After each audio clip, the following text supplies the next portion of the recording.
इस वीडियो में हम डिटेल से देखेंगे कि एक वेक्टर को रिप्रेजेंट कैसे करते हैं। तो हमारा एक गिवन वेक्टर है। इसको रिप्रेजेंट करने के लिए सबसे पहले हम दो परपेंडिकुलर डायरेक्शन को चूज करेंगे।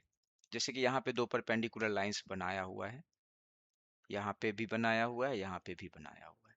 तो जो हम ये दो परपेंडिकुलर लाइंस बनाते हैं, तो इसको हम डायरेक्शंस को ईस्ट वेस्ट नॉर्थ साउथ या तो ऐसे नेमिंग करें या फिर एक्स और वाई एक्सिस के टर्म में नेमिंग करें तो चलेगा।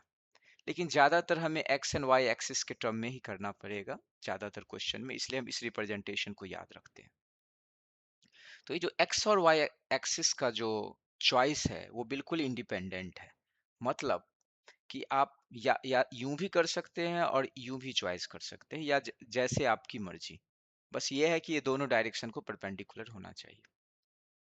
लेकिन अकॉर्डिंग टू द क्वेश्चन क्या है, कॉन्टेक्स्ट क्या है, उसके ही हिसाब से हमें एक्स एंड वाई एक्सिस को चूज करना पड़ेगा। जो कि सिंपलेस्ट वेज होगा वो चूज करेंगे।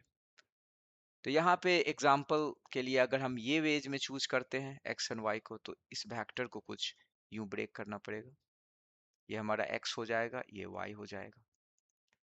तो अब हमें इस वेक्टर का मतलब है कि हमें बेसिकली इसके इनिशियल पॉइंट जो है यहाँ पे और इसका जो फाइनल पॉइंट है, इनिशियल पॉइंट से चल के हमें फाइनल पॉइंट तक पहुंचना है। यही वेक्टर का मीनिंग है। तो वो तो एक हम डायरेक्ट इस वेक्टर को फॉलो करके पहुंच सकते हैं, लेकिन वो डायरेक्शन का हमें पता नहीं है। हमें पता है एक्स एंड वाई डायरेक्शन का। तो हम पहले इस डायरेक्शन में चलेंगे तो हमें एक वेक्टर मिलेगा ये, प्लस उसके बाद इस डायरेक्शन में चले वाई की डायरेक्शन में दूसरा वेक्टर मिला ये। हम वहीं से चले और उसी के फाइनल पॉइंट पे पहुंच गए। तो अगर इस वेक्टर की लेंथ सपोज की मॉड ए थी और ये एंगल थीटा था, तो हमें पता है बाय ट्रिग्नोमेट्री कि ये मॉड ए कॉस थीटा होगा और ये मॉड ए साइन थीटा होगा। इसका मतलब इस वेक्टर को हम बोल सकते हैं कि ये वेक्टर जो है वो mod a cos theta comma mod A sine theta है। इसको ज्यादातर हम ऐसे डिनोट कर सकते हैं ये। तो इस वाले रिप्रेजेंटेशन से ये पता चल रहा है हमें कि अगर हम एक्स की डायरेक्शन में इतना और वाई की डायरेक्शन में इतना चले तो हमें यही वेक्टर मिल जाएगा। अब अगर हमने अपना एक्स और वाई एक्सिस कुछ इस तरह से फिक्स किया होता, तब क्या होता? तब हमारा रिप्रेजेंटेशन कुछ अलग मिलता, बट सेम ही वेक्टर होता वो। जैसे कि हमें तब इस डायरेक्शन में चलना है जो कि हमारा गिवन डायरेक्शन है। यहाँ पे पहले एक्स की डायरेक्शन में चले फिर वाई की डायरेक्शन में चले, या यूं भी कर सकते थे पहले वाई की डायरेक्शन में चले और फिर एक्स की डायरेक्शन में चले, तो सेम ही चीज मिलेगी हमें। तो यहाँ पे हमारा ये जो एंगल होता है वो चेंज हो जाता है। जैसे कि पहले थीटा था, हो सकता है इस केस में ये अल्फा होता, तो मॉड ए कॉस अल्फा और मॉड ए साइन अल्फा। तो इस वाले फ्रेम के रिस्पेक्ट में हमारा जो रिप्रेजेंटेशन आएगा वो आएगा mod a cos alpha mod A sine alpha. Video के बिगिनिंग में जो ये डायग्राम दिखाया गया है ये उसी चीज को रिप्रेजेंट कर रहा है कि सेम वेक्टर को हम दो अलग अलग कोऑर्डिनेट सिस्टम, मतलब दो अलग अलग अपने चूजन डायरेक्शंस के रिस्पेक्ट में ब्रेक कर सकते हैं। तो अभी हमें ये तो पता चला कि अगर हमें वेक्टर का मैग्नीट्यूड एंड एंगल दिया हुआ है तो इसको हम चेंज कर सकते हैं ए कॉस थीटा ए साइन थीटा। ऐसा क्यों होता है ये भी थोड़ा समझ लेते हैं। यहाँ पे ट्रिग्नोमेट्री का यूज करते हैं इसमें। जैसे कि ये हमारा वेक्टर है, सपोज यही हमारा वेक्टर था प्रीवियस केस में।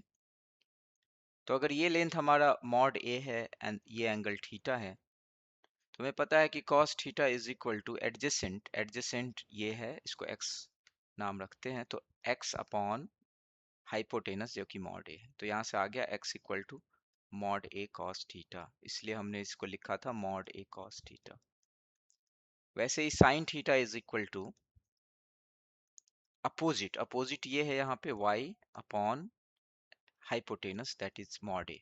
तो यहाँ से हमारा y equal to mod A sine theta आएगा, इसलिए हमने इसको लिखा था mod A sine theta.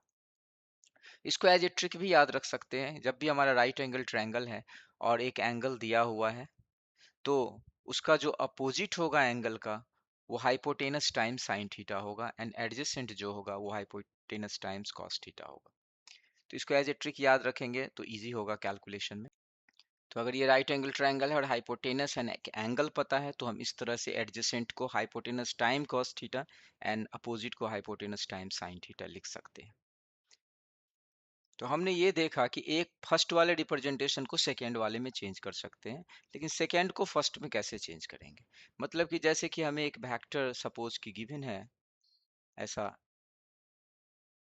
A B, इसका मतलब है कि ए यूनिट हमें चलना है एक्स की डायरेक्शन में एंड बी यूनिट चलना है हमें वाई की डायरेक्शन में। फॉर एग्जांपल अगर मैं इस पॉइंट से चलना शुरू करूं तो ए यूनिट हमें इस डायरेक्शन में चलना है और बी यूनिट हमें इस डायरेक्शन में चलना है।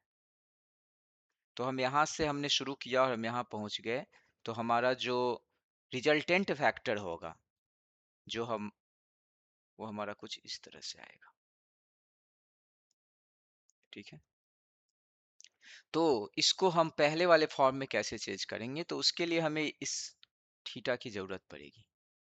इस थीटा को निकालने के लिए हम ट्रिग्नोमेट्री का अगेन यूज कर सकते हैं। tan theta is equal to B by A, और यहाँ से हमारा थीटा जो होगा वो tan inverse B by A आ जाएगा। और हमारा जो मैग्नीट्यूड होगा वेक्टर का उसके लिए पाइथागोरस थ्योरम का यूज कर सकते हैं इस लेंथ को निकालने के लिए। सपोज कि ये लेंथ हमारा c है, c वेक्टर है, तो c इज इक्वल टू क्या हो जाएगा, root of a square plus b square. तो इस वेक्टर को हमारा इस फॉर्म में गिवन था और हमने इसको कन्वर्ट कर दिया पहले वाले फॉर्म में, जहां हमें मैग्नीट्यूड पता है एंड हमें एंगल पता है कि एंटी क्लॉकवाइज में एक्स एक्सिस से ये कितना एंगल बना रहा है। तो यही वेक्टर का दो रिप्रेजेंटेशन है और एक दूसरे में इंटर कन्वर्टिबल है दोनों। मेरे समझ से ये लेक्चर समझ में आ गया होगा। नेक्स्ट लेक्चर में इसके और भी डिटेल में और भी गहराई में जाएंगे और समझेंगे कि वेक्टर को ऐड कैसे करते हैं, मल्टीप्लाई कैसे करते हैं, और भी कई चीजें हैं। Thank you.